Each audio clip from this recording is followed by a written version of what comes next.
전쟁을 피해 하늘을 떠돌던 한 우크라이나 승무원에게 한국은 그저 하루 체류하는 경유지일 뿐이었습니다. 감정을 잃은 채 비행하던 그녀는 낯선 공항에서 이상할 정도로 조용한 공기와 작지만 따뜻한 손길들을 마주치게 됩니다. 그녀는 비행복을 입은 채 처음으로 자신이 살아있다는 감정을 느낍니다. 스쳐 지나가려던 한국에서 시작된 감정의 회복기. 아픔을 갖고 있는 한 외국인의 눈으로 본 놀라운 한국 이야기 지금 시작합니다. 댓글, 좋아요, 구독 주시면 성운이 만극하옵니다. 끝까지 들어주시면 더 행복합니다. 안녕하세요. 저는 이리나 코발렌코입니다. 우크라이나 키우 출신으로 국제선 항공 승무원으로 일하고 있습니다. 새벽 5시 키우 외곽의 민간 비행장은 적막했습니다. 승무원 대기실 옆간이 대피소에서 교대 근무를 기다리며 앉아있던 저는 차가운 콘크리트 벽에 등을 기댔습니다. 어젯밤 수도 북부 지역에서 국지 충돌이 있었다는 소식을 들었지만 오늘 출발은 예정대로 진행된다고 했어요. 이미 일상이 되어버린 전쟁의 소식들이었습니다. 그러나 갑작스럽게 먼 거리에서 묵직한 폭음이 울려 퍼졌습니다. 그 진동이 땅을 타고 전해져 왔고 방 안의 형광등이 미세하게 떨렸어요. 모든 승무원들이 긴장한 채 침묵 속으로 빠져들었습니다. 우리는 이미 이런 순간들에 너무 익숙해져 있었거든요. 그때 옆에 앉아있던 동료가 조심스럽게 말을 걸어왔습니다. 스케줄 바뀐 거 들었어? 경유지가 한국이래. 인천. 인천이요? 한국말입니까? 그냥 하루 체류래. 저는 조용히 고개를 끄덕였습니다. 전쟁통에 하루라도 조용한 곳에서 잘 수 있다면 그것만으로도 충분한 위안이 될 것 같았어요. 한국이라는 나라에 대해서는 별다른 기대도 없었습니다. 그저 하룻밤 머물 수 있는 경유지일 뿐이라고 생각했거든요. 인천행 항공편에서 갑작스러운 기류 변화로 비행기가 심하게 흔들렸을 때 저는 무의식적으로 몸을 움츠리고 팔걸이를 꽉 쥐었습니다. 전쟁의 기억이 몸에 새겨져 있어서 조그마한 진동에도 과민하게 반응하게 되었어요. 그 순간 옆자리에서 조용히 책을 읽고 있던 한국 승객이 물 한 병을 제게 내밀어 주었습니다. 아무 말도 없이 그저 조용한 미소와 함께요. 어색하지만 따뜻한 그 제스처에 저는 멍하니 그분을 바라보다가 고개를 끄덕였습니다. 그 따뜻한 조용함이 오히려 제 마음 깊은 곳을 건드렸어요. 요즘 같은 시기에 낯선 사람의 친절을 받는다는 것이 얼마나 오랜만인지 모릅니다. 설명할 수 없는 복잡한 감정들이 가슴 한편에서 일어났어요. 도착 직전 작은 창문으로 인천의 해안선과 붉은 저녁 하늘이 한 폭의 그림처럼 펼쳐졌습니다. 저는 말없이 그 풍경을 바라보다가 문득 혼잣말을 내뱉었어요. 여기는 포탄 소리가 안 들리네요. 그 말에 스스로 놀라듯 고개를 떨궜습니다. 이것이 평화라는 것인지 확신할 수 없었거든요. 몇 달 만에 처음으로 공습 경보 없는 하늘을 보고 있었으니까요. 비행기가 활주로에 착륙하면서 저는 가슴이 묘하게 뛰는 것을 느꼈습니다. 단순히 경유지로만 생각했던 이 나라가 벌써부터 제게 다른 의미로 다가오고 있었어요. 인천공항에 도착한 순간 저는 수화물 픽업장에서 당황스러운 광경을 마주했습니다. 평소 익숙했던 긴 줄과 혼잡함이 전혀 보이지 않았거든요. 대신 자동 수화물 태깅 시스템과 호텔 직송 서비스에 대한 안내가 눈에 들어왔습니다. 직원의 설명을 들어보니 QR코드만 찍으면 호텔 도착과 동시에 짐이 대기하고 있다는 것이었어요. 이건 마치 공상과학 영화 같습니다. 저도 모르게 중얼거렸습니다. 유럽의 여러 공항을 다녀봤지만 이런 시스템은 처음이었거든요. 기술이 일상에 자연스럽게 녹아든 모습이 신기했습니다.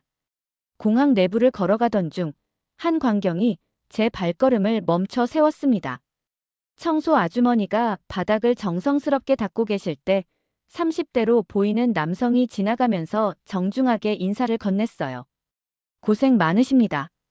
그 아주머니는 자연스럽게 미소로 응답하셨습니다.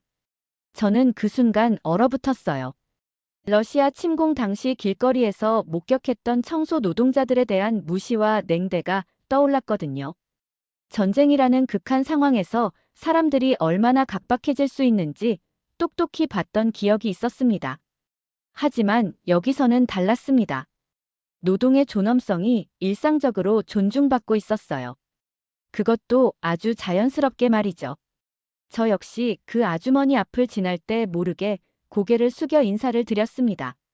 전쟁이 무너뜨렸던 예의와 따뜻함이 이곳에서는 너무나 당연하게 존재하고 있었거든요. 공항 곳곳에서 발견하는 세심한 배려들이 계속해서 제 시선을 사로잡았습니다. 다국어 안내판은 물론이고 휠체어 이용객을 위한 경사로, 시각 장애인을 위한 점자 안내판까지 완비되어 있었어요. 이런 것들이 단순히 설치되어 있는 것이 아니라 실제로 사용되고 있다는 점이 더욱 인상적이었습니다. 화장실에 들어갔을 때도 마찬가지였습니다. 청결함은 기본이고 유아용 시설이나 고령자를 위한 안전 손잡이까지 세심하게 배치되어 있었어요. 이런 디테일들이 쌓여서 만들어내는 전체적인 분위기가 제게는 매우 새로웠습니다. 공항 라운지에서 잠시 쉬면서 주변을 관찰해봤습니다. 사람들의 표정이 여유로웠어요. 급하게 뛰어가는 사람도 있었지만 전체적으로는 질서정연하면서도 편안한 분위기가 느껴졌습니다. 무엇보다 인상적이었던 것은 공항 직원들의 태도였습니다. 그들이 단순히 업무를 처리하는 것이 아니라 진심으로 여행객들을 돕고 싶어 한다는 마음이 전해졌거든요. 질문을 할 때마다 친절하고 정확한 답변을 해주었고, 때로는 제가 묻지도 않은 유용한 정보까지 알려주었습니다. 호텔로 향하는 셔틀버스에 오르면서 저는 창밖을 바라봤습니다. 깔끔하게 정리된 도로와 질서정연한 교통 상황이 눈에 들어왔어요. 전쟁으로 무너진 제 고향의 모습과는 너무나 대조적이었습니다. 그 순간 가슴 한편에서 복잡한 감정이 일어났습니다. 무너진 일상 속에서는 상상도 못했던 이런 존중과 배려가 여기서는 너무나 자연스럽게 이루어지고 있었거든요. 제가 처음으로 울컥하는 순간이었습니다. 호텔에 도착해서 체크인을 하는 순간 제 인생에서 잊을 수 없는 경험을 하게 되었습니다. 프런트 직원이 저를 보더니 우크라이나어로 인사를 건넸거든요. 도브리전, 이리나 씨. 저는 놀라서 입을 다물지 못했습니다. 전쟁이 시작된 이후로 낯선 땅에서 제 이름을 모국어로 듣는 것은 처음이었습니다. 마치 고향에서 누군가가 저를 부르는 것 같은 착각이 들었어요. 직원은 QR코드를 보여주며 제 수화물 위치를 확인해 주었습니다.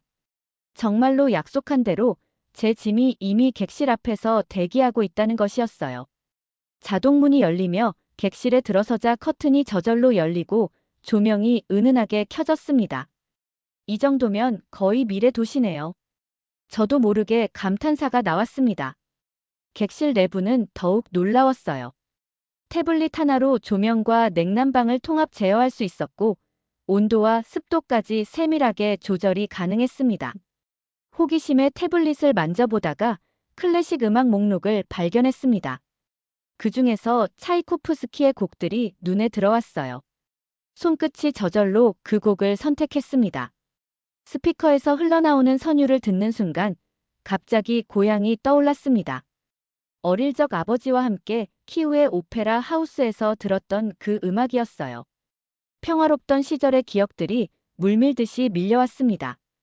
가족들과 함께 보낸 일요일 오후, 어머니가 만들어주시던 보르시의 향기, 창밖으로 보이던 드네프르 강이, 잔잔한 물결까지 모든 것이 생생하게 되살아났습니다. 그 순간 참고 있던 눈물이 터져 나왔습니다. 몇 달 동안 꾹꾹 눌러담고 있던 감정들이 한꺼번에 쏟아져 나왔어요. 전쟁으로 잃어버린 일상, 연락이 두절된 가족들, 그리고 불확실한 미래에 대한 두려움까지 모든 것이 뒤섞여서 나왔습니다. 하지만 이상하게도 그 눈물은 슬픔만이 아니었어요. 낯선 나라에서 제 이름을 불러준 것, 모국의 음악을 들을 수 있게 해준 것, 그리고 이 모든 배려가 주는 따뜻함에 대한 감사의 눈물이기도 했습니다. 창밖으로 보이는 인천의 야경도 아름다웠습니다. 질서정연하게 늘어선 건물들의 불빛이 반짝이고 있었어요. 전쟁의 어둠에 익숙해진 제 눈에는 그 평범한 도시의 불빛들이 희망처럼 보였습니다. 태블릿에서 호텔 서비스 안내를 살펴보니 24시간 룸 서비스는 물론이고 다국어 컨시어지 서비스까지 있었습니다. 심지어 응급 상황 시 의료진 연결 서비스도 마련되어 있었어요. 외국인 투숙객을 위한 배려가 이렇게까지 세심할 줄은 몰랐습니다. 샤워를 하면서 저는 오랜만에 진정한 안전함을 느꼈습니다. 폭격 소리에 대한 걱정 없이 다음 날 일정에 대한 불안 없이 편안하게 몸을 맡길 수 있다는 것이 얼마나 소중한지 새삼 깨달았어요. 지금 저는 낯선 나라에서 제 이름을, 제 존재를 인정받았습니다. 단순히 경유지에서 하룻밤을 보내는 것이 아니라 한 사람으로서 환대받고 있다는 느낌이었어요. 이것이 바로 진정한 환대구나 싶었습니다. 화려한 시설이나 비싼 서비스가 아니라 상대방을 한 명의 인간으로 존중하고 배려하는 마음이 진짜 환대인 것 같았어요. 다음 날 아침, 호텔 근처 카페를 찾아 나섰습니다. 간단한 아침 식사를 하려던 계획이었는데 카페 문을 열고 들어서자마자 당황스러운 상황에 직면했습니다. 전면에 걸린 메뉴판이 모두 한글로 되어 있었거든요. 저는 카운터 앞에서 망설이며 서 있었습니다. 메뉴의 내용을 전혀 알 수 없어서 무엇을 주문해야 할지 고민하고 있었어요. 그런 제 모습을 본 근처 테이블에 앉아있던 대학생이 웃으며 다가왔습니다. 이건 커피고요. 이건 녹차예요. 그 학생은 하나하나 친절하게 설명해 주었습니다. 아메리카노부터 시작해서 라테, 카푸치노까지 각각의 특징을 알려주었어요. 심지어 디저트 메뉴까지 상세하게 설명해 주었습니다. 저도 처음엔 다 어려웠어요. 외국 나가면 메뉴판 보는 게 제일 힘들잖아요. 그 말에 저는 긴장이 스르르 풀렸습니다. 처음 보는 타국의 청년에게서 느끼는 거리감 없는 배려였어요. 마치 오래전부터 알고 지낸 사람처럼 자연스럽게 도움을 주는 모습이 인상적이었습니다. 주문을 마치고 자리에 앉아서 주변을 둘러봤습니다. 카페 안의 분위기가 매우 편안했어요.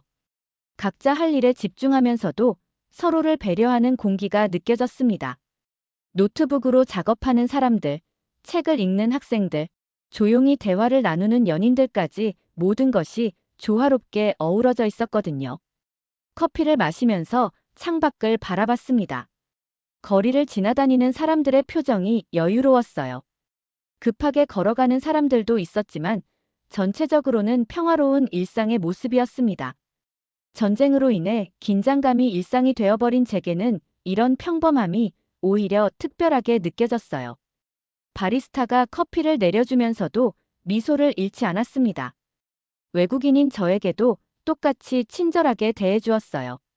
언어가 통하지 않아도 몸짓과 표정으로 충분히 소통할 수 있다는 것을 깨달았습니다. 카페에서 나오면서 저는 묘한 감정을 느꼈습니다. 도움을 받는 것이 전혀 불편하지 않았다는 점이었어요. 전쟁 이후로 타인에게 의존하는 것에 대한 경계심이 생겼었는데 여기서는 그런 방어적인 마음이 들지 않았습니다. 길을 걸으면서 주변 상점들을 구경했습니다.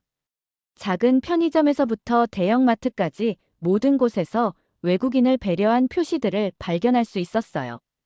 영어 안내문은 기본이고 때로는 여러 나라 언어로 된 안내판도 볼 수 있었습니다. 지나가는 사람들과 자연스럽게 눈인사를 나누기도 했습니다. 서로 모르는 사이지만 최소한의 예의를 지키는 모습이 보기 좋았어요.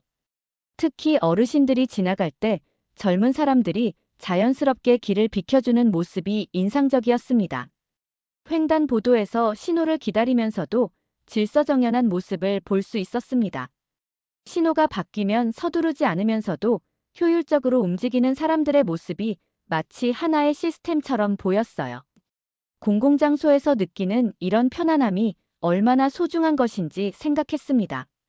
낯선 곳에서도 환대받을 수 있다는 확신, 도움이 필요할 때 누군가가 나서줄 것이라는 믿음, 이런 것들이 한 사회의 진정한 힘이 아닐까 싶었습니다. 서울 지하철을 이용하기 위해 스마트폰 앱을 다운로드했습니다. 인천에서 서울까지의 경로와 실시간 운행 정보가 한눈에 들어왔어요. 5호선 플랫폼에 도착했을 때 가장 먼저 눈에 들어온 것은 스크린도어였습니다. 안전을 위한 시설이면서도 깔끔한 디자인이 인상적이었어요. 플랫폼에는 실시간 열차 도착 정보가 정확하게 표시되고 있었습니다. 몇 분 몇 초까지 정밀하게 안내되는 시스템을 보며 감탄했어요. 대기 의자들은 온열 기능까지 갖추고 있어서 추운 날씨에도 편안하게 기다릴 수 있었습니다. 스크린도어에 설치된 광고판에서는 지역 관광지 소개까지 자동 음성으로 안내하고 있었습니다. 서울의 주요 명소들부터 맛집 정보까지 다양한 내용이 흘러나왔어요. 단순한 교통수단이 아니라 도시 전체의 정보 허브 역할을 하고 있다는 생각이 들었습니다. 이건 영화가 아니라 현실이구나. 저도 모르게 중얼거렸습니다. 지하철이 도착하고 문이 열렸을 때 저는 빈자리에 앉았습니다. 그런데 주변 아주머니들의 시선이 느껴지기 시작했어요. 뭔가 잘못했다는 것을 직감했지만 정확히 무엇인지 알 수 없었습니다. 그때 한 아주머니가 다가와서 웃으며 말씀하셨습니다. 그 자리는 아가씨보다 먼저 온 아기가 앉아야지. 순간 제가 임산부 배려석에 앉았다는 것을 깨달았습니다. 황급히 일어나서 사과드렸는데 다른 아주머니가 자리를 내주시며 따뜻하게 말씀해 주셨어요. 우린 다 그래요. 처음이 어려운 거지. 그 말에 마음이 따뜻해졌습니다. 실수를 지적하면서도 배려를 잃지 않는 모습이 인상적이었어요. 규칙을 지키는 것과 사람을 배려하는 것이 조화롭게 이루어지고 있었습니다. 객차 안에서 주변을 살펴보니 다양한 편의시설들이 눈에 들어왔습니다. 시각장애인을 위한 점자 안내판, 휠체어 전용 공간, 그리고 각종 안전 손잡이까지 세심하게 배치되어 있었어요. 모든 사람이 편리하게 이용할 수 있도록 설계된 공간이었습니다. 하차할 역이 다가오자 갑자기 큰 지하철 사이렌이 울렸습니다. 처음에는 비상 상황인 줄 알고 긴장했는데 곧바로 인공지능 방송 음성이 흘러나왔어요. 이 구간은 탑승 인원이 많습니다. 다음 칸을 이용해 주세요.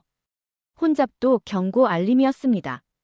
실시간으로 승객 수를 파악해서 자동으로 안내하는 시스템이라니 정말 놀라웠어요. 옆자리에 앉아있던 직장인에게 조심스럽게 물어봤습니다. 실시간 승객 혼잡도까지 인공지능이 조정하나요? 네, 여기는 사람이 많아도 질서가 먼저예요. 그분의 대답이 인상적이었습니다. 기술과 질서, 그리고 배려가 하나로 어우러진 시스템이었어요. 지하철역 곳곳에서 발견할 수 있는 안내 시설들도 놀라웠습니다. 다국어 안내판은 물론이고 음성 안내 서비스까지 완비되어 있었어요. 외국인도 쉽게 이용할 수 있도록 배려한 흔적들이 곳곳에서 보였습니다. 승객들의 질서의식도 인상적이었습니다. 지하철이 도착하면 먼저 내리는 사람을 기다린 후 탑승하고 노약자석은 자연스럽게 비워두는 모습을 볼 수 있었어요. 법으로 강제하지 않아도 스스로 지켜지는 시민의식이었습니다. 환승할 때도 마찬가지였습니다. 복잡한 환승 구조임에도 불구하고 명확한 안내 표시 덕분에 길을 잃지 않을 수 있었어요. 심지어 엘리베이터와 에스컬레이터까지 충분히 설치되어 있어서 불편함이 없었습니다. 지하철을 이용하면서 가장 인상적이었던 것은 기계의 정확성과 사람의 따뜻함이 공존한다는 점이었습니다. 첨단 기술로 운영되는 시스템이지만 그 안에서 사람들이 서로를 배려하는 마음을 잃지 않고 있었어요. 규칙과 배려가 한 사람 안에 동시에 존재한다는 것이 신기했습니다.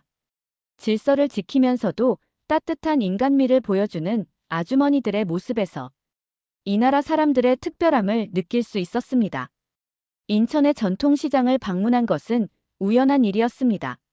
시장 입구에 들어서자마자 활기찬 분위기가 저를 압도했습니다.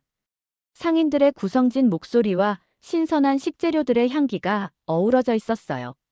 좁은 골목길을 따라 걸으며 다양한 상점들을 구경하고 있었습니다. 상인들은 외국인인 저를 보고도 자연스럽게 미소를 지어주었습니다. 그런데 갑자기 앞쪽에서 소란스러운 소리가 들렸습니다.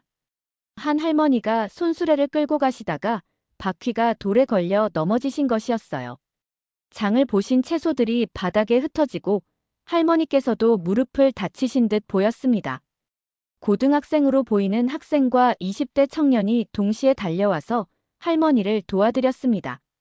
한 명은 할머니를 조심스럽게 일으켜 세우고 다른 한 명은 흩어진 채소들을 주워 담았어요. 상처가 있는지 확인하고 손수레의 상태까지 점검해 드렸습니다. 무엇보다 인상적이었던 것은 그들이 할머니를 골목 끝까지 동행해 드렸다는 점이었습니다. 단순히 일으켜 세우고 끝나는 것이 아니라 안전하게 목적지까지 도착하실 수 있도록 끝까지 책임져 드렸거든요. 할머니께서 고맙다고 연신 말씀하시는데 그 청년들은 당연한 일이라는 듯 웃으며 인사드리고 각자 갈 길을 갔습니다. 그 모습을 지켜보던 저는 깊은 부끄러움을 느꼈습니다. 저는 그저 지켜보기만 했을 뿐인데 이 나라의 젊은이들은 주저없이 행동했거든요. 나이도 어린 학생이 어르신을 도와드리는 모습에서 이 사회의 건강함을 느낄 수 있었습니다. 눈시울이 뜨거워지면서 조용히 중얼거렸습니다. 전에는 이런 사람들이 우리에게도 있었는데 전쟁 이전의 우크라이나에서도 이런 따뜻한 풍경들을 자주 볼 수 있었거든요.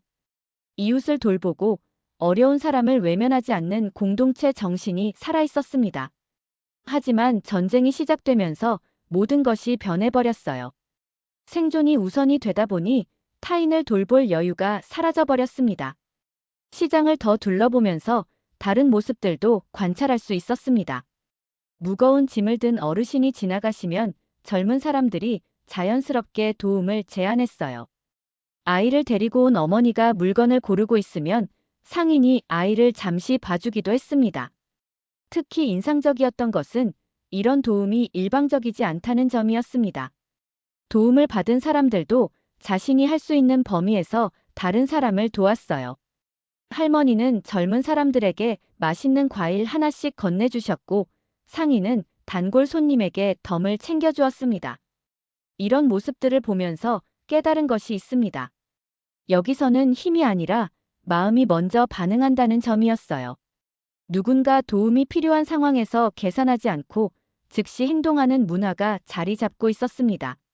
시장을 나오면서 저는 제 자신을 돌아봤습니다. 언제부터인가 방어적이 되어버린 제 모습이 부끄러웠어요. 전쟁과 피난 생활을 겪으면서 타인에 대한 경계심이 생겼고 먼저 나서서 도움을 주는 일에 소극적이 되어버렸습니다. 하지만 이 나라에서는 달랐습니다. 나이나 성별, 국적에 관계없이 누구나 도울 수 있다는 분위기가 형성되어 있었어요. 그리고 그런 도움이 특별한 일이 아니라 일상의 일부로 받아들여지고 있었습니다. 저녁 무렵 호텔 직원이 추천해준 삼겹살 식당을 찾아갔습니다.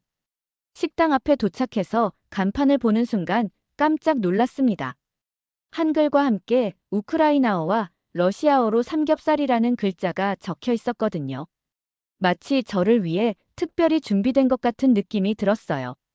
다국어 간판을 보면서 이 나라가 외국인들을 얼마나 세심하게 배려하고 있는지 실감할 수 있었어요. 식당 안으로 들어서자 사장님이신 아주머니가 반갑게 맞이해 주셨습니다. 외국인인 저를 보시고도 전혀 당황하지 않으시고 자연스럽게 자리로 안내해 주셨어요. 메뉴판도 다국어로 되어 있어서 주문하는데 어려움이 없었습니다. 고기가 나오자 사장님께서 직접 구워주기 시작하셨습니다. 외국인인 제가 한국 음식을 제대로 먹을 수 있도록 세심하게 배려해 주시는 모습이었어요. 고기가 적당히 익으면 가위로 잘라주시고 상추에 쌈을 싸서 직접 건네주셨습니다. 그 순간 어릴 적 가족들과 함께했던 주말 식탁의 기억이 떠올랐습니다. 할머니께서 손수 음식을 떠서 입에 넣어주시던 따뜻한 기억이 겹쳐졌어요. 낯선 타국에서 이런 모성적인 배려를 받는다는 것이 믿기지 않았습니다. 사장님께서는 제가 젓가락질을 어려워하는 것을 보시고 포크까지 가져다 주셨습니다. 그리고 각종 반찬들을 어떻게 먹는지 하나하나 설명해 주셨어요. 김치는 고기와 함께 먹으면 좋다고 하시고 된장찌개는 밥과 함께 먹는 것이라고 알려주셨습니다. 무엇보다 감동적이었던 것은 그 모든 설명을 말로만 하는 것이 아니라 직접 보여주셨다는 점이었습니다. 쌈을 어떻게 싸는지, 젓가락을 어떻게 사용하는지까지 천천히 시범을 보여주셨어요. 마치 자신의 딸에게 가르쳐주듯 정성스럽게 알려주셨습니다. 고기를 먹으면서 눈시울이 붉어졌습니다. 단순히 맛있는 음식을 먹는 것이 아니라 따뜻한 마음을 함께 나누고 있다는 느낌이 들었거든요. 전쟁 이후로 이런 평범한 행복을 느껴본 것이 언제인지 기억나지 않았습니다. 사장님께서는 제가 식사를 마칠 때까지 계속 신경 써주셨습니다. 물이 떨어지면 바로 채워주시고 반찬이 부족하면 더 가져다 주셨어요. 그런 세심한 배려가 결코 부담스럽지 않았습니다. 오히려 가족 같은 따뜻함을 느낄 수 있었거든요. 계산을 하면서 사장님께 감사 인사를 드렸습니다. 그런데 사장님께서는 오히려 제게 고맙다고 하시면서 다음에 또 오라고 말씀해 주셨어요. 손님을 가족처럼 대하는 마음이 진심으로 느껴졌습니다. 식당을 나오면서 깨달은 것이 있습니다. 이 나라는 음식을 나누는 방식으로 마음도 함께 나눈다는 점이었어요. 단순히 배를 채우는 것이 아니라 함께 식사하면서 정을 나누고 소통하는 문화가 자리 잡고 있었습니다. 삼겹살을 먹으면서 받은 위로는 음식 그 자체보다 그 안에 담긴 마음 때문이었습니다. 낯선 외국인인 저를 가족처럼 대해주시는 사장님의 마음, 그리고 그런 문화가 자연스럽게 이어지고 있는 이 사회의 따뜻함이 진정한 위로였어요. 출국을 앞두고 인천공항 화장실에 들렀을 때 예상치 못한 재회가 있었습니다. 이틀 전 처음 도착했을 때 만났던 청소 아주머니와 다시 마주친 것입니다. 그분께서는 저를 알아보시고 먼저 웃으며 인사를 건네주셨습니다. 단지 한 번의 인사였을 뿐인데도 기억해 주시는 마음에 또다시 울컥했습니다. 수많은 사람들이 지나다니는 공항에서 외국인인 저를 기억해 주신다는 것이 얼마나 특별한 일인지 새삼 깨달았어요. 그분의 따뜻한 미소에서 진정한 인간적 온기를 느낄 수 있었습니다. 면세점으로 향하면서 저는 기념품을 고르기 시작했습니다. 처음에는 단순한 관광 기념품을 생각했었는데 쇼핑하면서 마음이 바뀌었어요. 여러 상품들을 둘러보다가 한국 전통 문양이 새겨진 자개 열쇠고리를 발견했습니다. 그 열쇠고리는 단순한 기념품 이상의 의미를 갖게 되었습니다. 한국에서 느꼈던 온기와 존중의 상징이자 제 자신의 변화를 증명하는 증표로 간직하고 싶었거든요. 경유지에서 만난 모든 순간들이 그 작은 열쇠고리에 담겨 있는 것 같았습니다. 탑승 게이트로 향하는 길에 공항 곳곳을 다시 한번 둘러봤습니다.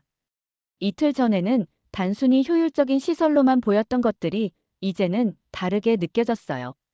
각각의 시설과 서비스 뒤에 숨어있는 사람들의 배려와 노력이 보이기 시작했습니다.